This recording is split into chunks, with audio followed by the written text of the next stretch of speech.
नमस्कार, मी तन्वी. तर आज जाते मी लालबाग परळमधले गणपती बघायला. सुरुवात केली गणेश गल्लीपासून. इथे इतके छान छान स्टॉल होते ना, म्हणजे दर्शनासोबत तुमचं एंटरटेनमेंट तर फिक्सच आहे. मुंबईच्या राज्याचं वैशिष्ट्य म्हणजे इथली थीम आणि इथली सजावट. ह्यावेळी उज्जैन महाकालची थीम होती. त्यानंतर गेले मी काळा चौकीचा महागणपती बघायला. इतकं सुंदर कृष्णाचं रूप घेतलं होतं या मूर्तीने. मला फार आवडली ही मूर्ती. वृंदावनमध्येच आपण उभे आहोत असं वाटलं मला. त्यानंतर गेले रंगारी बदक जायचा गणपती बघायला, जिथे स्वामी समर्थांची थीम होती.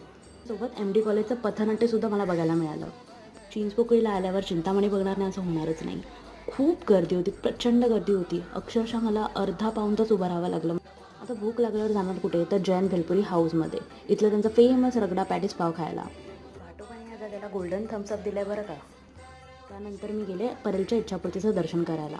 खूप आवडली मला ही मूर्ती आणि इथलं सजावट. तेजू काया करोड रोडच्या राजाचं दर्शन घेऊन मी निघाले. चला आता निरोप घेते. भेटूया नेक्स्ट व्लॉगमध्ये.